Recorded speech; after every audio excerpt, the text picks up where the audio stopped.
बिस्मिल्लाहिर्रहमानिर्रहीम। आज हमारा चैप्टर नंबर 2 वेक्टर और इक्विलिब्रियम के एक्सरसाइज के शॉर्ट क्वेश्चन हमने करने। हमारा पहला शॉर्ट क्वेश्चन है डिफाइन द टर्म। हमने मुख्तलिफ टर्म में डिफाइन करनी है, जिसमें पहली टर्म आ रही है यूनिट वेक्टर, दूसरी टर्म आ रही है पोजीशन वेक्टर, तीसरी टर्म आ रही है कंपोनेंट्स ऑफ वेक्टर। तो ये डेफिनेशन आप ऑलरेडी कर चुके हैं, दोबारा से मैं कर देता हूँ। सबसे पहले आ रहा है यूनिट वेक्टर।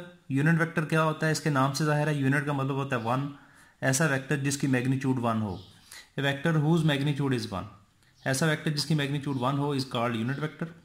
ये इस्तेमाल किसके लिए होता है? It is usually used to indicate direction है वेक्टर। ये वेक्टर जो है वो किसी भी दिए गए वेक्टर की सिमत को, उसकी डायरेक्शन को इंडिकेट करने के लिए, जाहिर करने के लिए इस्तेमाल होता है। और इसको रिप्रेजेंट करने का जो तरीकाकार है यूनिट वेक्टर का, the unit vector is represented by A hat. इसको हम पढ़ेंगे ए हैट, ये उसके ऊपर मैंने हेड लगाया हुआ। उसके बाद आ रहा है what is position vector. Position vector क्या होता है? A vector which locate the position of a particle with respect to origin is known as position vector. ये डेफिनेशन तफसील के साथ ऑलरेडी पढ़ चुके हैं आप। उसके बाद अगली डेफिनेशन आ रही है कंपोनेंट्स ऑफ वेक्टर। क्या होता है? कंपोनेंट्स का मतलब होता है अज्जा। किसी वेक्टर के अज्जा से क्या मुराद है? तो देखें इसकी डेफिनेशन क्या है। The parts of a vector, किसी वेक्टर के ऐसे हिस्से whose sum is equal to original vector, कि जिसके हिस्सों को अगर जमा किया जाए तो दोबारा से असल वेक्टर आ जाए, are called components of a vector. इसके लिए मैं एक एग्जांपल दे रहा हूँ। जैसा कि आपके सामने ये एक फिगर बनी हुई है, ये देखें।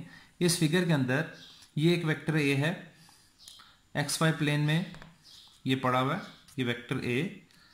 तो क्या होगा, इस वेक्टर का जब मैं कंपोनेंट ड्रा करूंगा तो ये वाला जो कंपोनेंट है ये इसका वाई कंपोनेंट है, और ये वाला जो कंपोनेंट है वो इसका एक्स कंपोनेंट है। तो according to head to tail rule, तो आप देख रहे हैं कि पहले वेक्टर, ये जो कंपोनेंट है पहला एक्स कंपोनेंट, इसके हेड के साथ वाई कंपोनेंट की टेल लगी हुई है, और ये इसका रिजल्ट है। तो according to head to tail rule A X I plus A Y J जो है ये वेक्टर होगा वेक्टर ए के। तो यहां पर हम कह सकते हैं कि here A x and A y are the components, ये कंपोनेंट्स हैं वेक्टर ए के। तो चूंकि ये आपस में परपेंडिकुलर है तो इसलिए मैंने इनको कह दिया कि ये रेक्टेंगुलर कंपोनेंट्स हैं। उसके बाद नेक्स्ट हमारा जो क्वेश्चन है, क्वेश्चन नंबर 2.2, वो देखें क्या है। इसकी स्टेटमेंट पहले मैं पढ़ता हूं। स्टेटमेंट में है the vector sum of 3 vectors. कहता है 3 वेक्टरों का जो सम है, उनकी जो जमा है, गिव ए जीरो रिजल्टेंट, वो जीरो रिजल्टेंट देता है। What can be the orientation of the vector. कहता है वेक्टर्स की ओरिएंटेशन क्या होगी, वेक्टर की सिमत क्या होगी। दोबारा सुन लें। वो कह रहा है कि अगर हमारे पास 3 वेक्टर हैं और उनका जो सम है वो जीरो होता है, तो वो वेक्टर किस तरह ओरिएंटेड होंगे, किस तरह पड़े होंगे।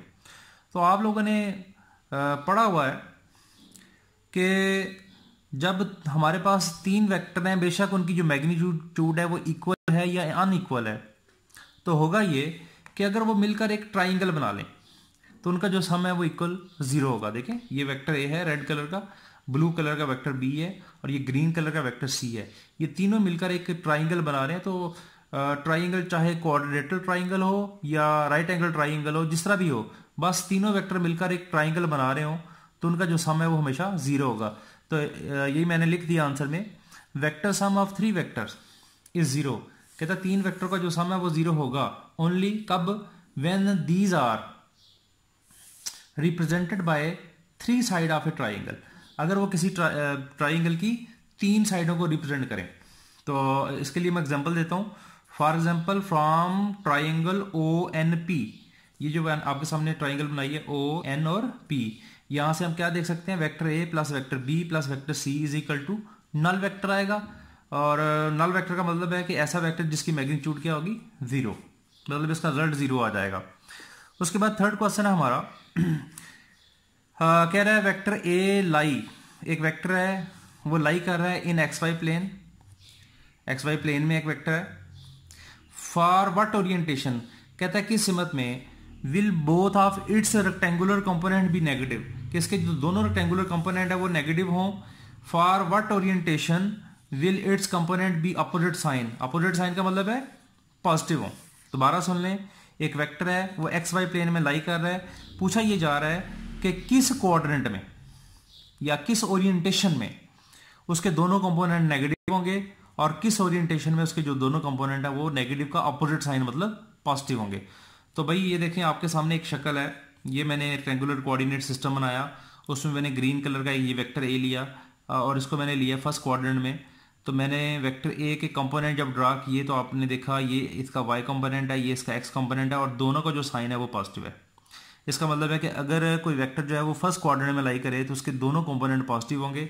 इसी तरह मैं इसके अपोजिट चला जाऊँ अगर यहाँ पर, तो ये ग्रीन कलर का भी एक वेक्टर ए ही मैंने ड्रा किया, तो इसके जब मैंने कंपोनेंट बनाए तो आपने देखा यहाँ पर आ गया माइनस एक्स और यहाँ पर क्या आ गया माइनस ए वाई। क्योंकि आपको पता है इस तरफ ये जो साइड है यहाँ पर तमाम x जो हैं वो नेगेटिव होते हैं, नीचे तमाम y जो है वो नेगेटिव होते हैं।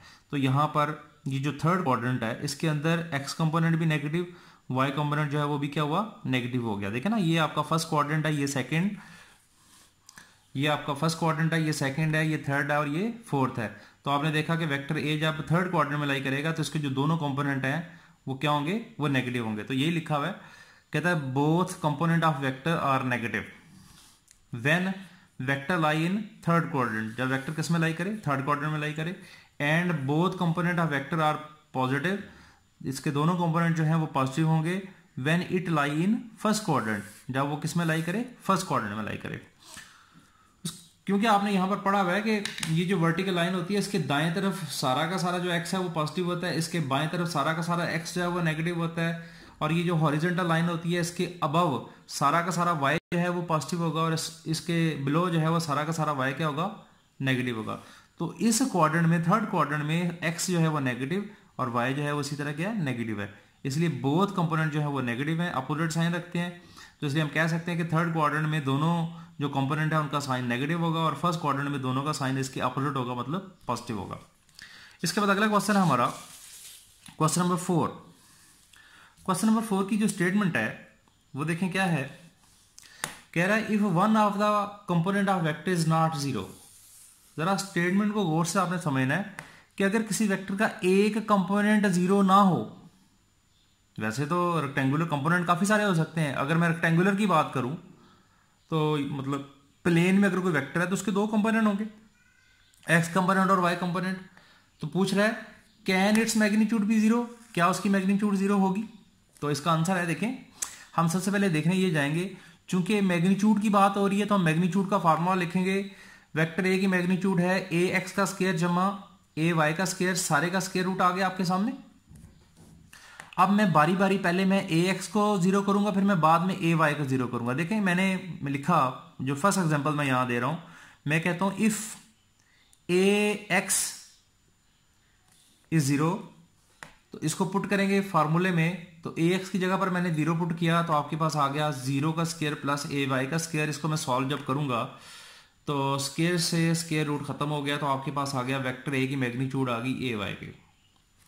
सेकंड चीज में मैंने जब देखा, सेकंड पार्ट जो इसका, उसमें मैंने ए वाई को जीरो कर दिया। तो मैं यहाँ मैं देखना चाहूंगा, देखें क्या है, जब मैं फार्मूले में ए वाई की जगह पर जीरो पुट करूंगा तो आपके पास इसको दोबारा से सॉल्व करने पर क्या आ गया, वेक्टर ए की जो मैग्नीट्यूड है वो आ गई ए एक्स के। तो रिजल्ट क्या निकला यहां से, हमारे पास जो रिजल्ट आ रहा है यहां से वो क्या आ रहा है, दिस शोज दैट, अगर आप इसको इक्वेशन नंबर 1 कह दें, इसको इक्वेशन नंबर 2 कह दें, तो हम कहते हैं equation number 1 and equation number 2 shows that if one of the component of vector is not zero, अगर उसका एक कंपोनेंट जीरो ना हो, कम से कम एक कंपोनेंट मौजूद हो, इट्स मैग्नीट्यूड नॉट जीरो। यही शो हो रहा है ना, देखें यहां पर इसका एक कंपोनेंट हमने जीरो नहीं किया, यहां पर भी हमने इसका एक कंपोनेंट जीरो नहीं किया, एक एक जीरो कर दिया, एक एक जीरो नहीं किया, तो आपने देखा कि मैग्नीट्यूड वेक्टर की जो है वो जीरो नहीं आई। इसी तरह क्वेश्चन नंबर 2.5 है, कैन ए वेक्टर, कहता है क्या किसी वेक्टर के जो कंपोनेंट्स हैं, जो उसका कोई एक कंपोनेंट है वो ग्रेटर हो सकता है वेक्टर की मैग्नीट्यूड से। मतलब हम फर्ज करो हमारे पास एक वेक्टर है, उसका नाम है वेक्टर ए, उसके दो कंपोनेंट होंगे ए एक्स और ए वाई। तो पूछा ये जा रहा है कि क्या उसका जो कंपोनेंट है उसकी मैग्नीट्यूड वेक्टर की मैग्नीट्यूड से ज्यादा हो सकती है, ये क्वेश्चन है आपका। तो इसका आंसर क्या होगा, देखें हमें पता है as we know the magnitude of vectors given by the formula. Vector की मैग्नीट्यूड का फार्मूला दोबारा से मैं लिख रहा हूं, अब मैं स्क्वायर रूट के बगैर लिख रहा हूं। आपने पीछे पढ़ा था कि वेक्टर ए की मैग्नीट्यूड जो है वो बराबर होती है किसके, एक्स कंपोनेंट का स्क्वायर प्लस वाई कंपोनेंट का स्क्वायर। अगर मैं दोनों तरफ स्क्वायर रूट ले लूं ऐसे, तो आप देखेंगे अगर मैं दोनों तरफ स्क्वायर ले लूं सॉरी, तो क्या आएगा, A square is equal to A X का स्क्वायर प्लस ए वाई का स्क्वायर आ जाएगा। ये फार्मूला एक बन गया, ये भी मैग्नीट्यूड का फार्मूला ही है। तो यही मैंने लिखा, A X is equal to A X का स्क्वायर प्लस सॉरी वेक्टर ये जो ए है इसकी मैग्नीट्यूड का स्क्वायर बराबर आ गया ए एक्स का स्क्वायर प्लस ए वाई का स्क्वायर। तो इस इक्वेशन से हम ये लिख सकते हैं, अगर मैं ए एक्स की वैल्यू निकालना चाहूं तो मैं लिखा हूं ए एक्स का स्क्वायर इज इक्वल टू ए का स्क्वायर माइनस ए वाई का स्क्वायर। ये उधर जाके माइनस हो जाएगा, इसको आप इक्वेशन नंबर 1 कह लें। तो यहां पर आप देख रहे हैं कि ये जो ए एक्स है ये वेक्टर ए से बड़ा नहीं है। इसी तरह इसी फार्मूले से मैं अगर ए वाई की वैल्यू निकालूं तो ए वाई स्क्वायर बराबर हो जाएगा ए स्क्वायर माइनस ए स्क्वायर एक्स का स्क्वायर। तो इसको मैं सेकंड इक्वेशन कह देता हूं। तो ये यहां से जो रिजल्ट्स आ रहे हैं वो क्या आ रहे हैं, इक्वेशन 1 एंड 2। यहां पर जो इक्वेशन 1 और 2 जो है वो क्या शो कर रही है, shows that magnitude of any component cannot be greater than the magnitude of the vector itself। कि वेक्टर के किसी भी कंपोनेंट की जो मैग्नीट्यूड है वो असल वेक्टर से बड़ी नहीं हो सकती। देखिए ना, अगर ए वाई जो है वो असल वेक्टर से बड़ा होता तो इसका आंसर जो है वो नेगेटिव आना चाहिए था, लेकिन नेगेटिव नहीं आ रहा, माइनस हो रहा है। इसमें से बड़े में से छोटा माइनस हो रहा है, यहां पर भी बड़े से छोटा क्या हो रहा है, माइनस हो रहा है। और इसका जो आंसर है वो क्या आ रहा है, देखें यहां पर पॉजिटिव है और यहां पर भी क्या है, पॉजिटिव है। तो जब आंसर जो है वो दो चीजों का पॉजिटिव आए तो इसका मतलब है जिस चीज में से चीज माइनस हो रही है वो हमेशा क्या है, बड़ी है। तो इस तरह ए स्क्वायर जो है वो ए वाई से बड़ा है, इसी तरह यहां पर ए स्क्वायर जो है वो ए एक्स से बड़ा है। तो ये थे आपके पहले 5 शॉर्ट क्वेश्चन एक्सरसाइज के। इंशाल्लाह इसके बाद अगले क्वेश्चन जो है वो अगले हमारे लेक्चर में होंगे। अल्लाह हाफिज।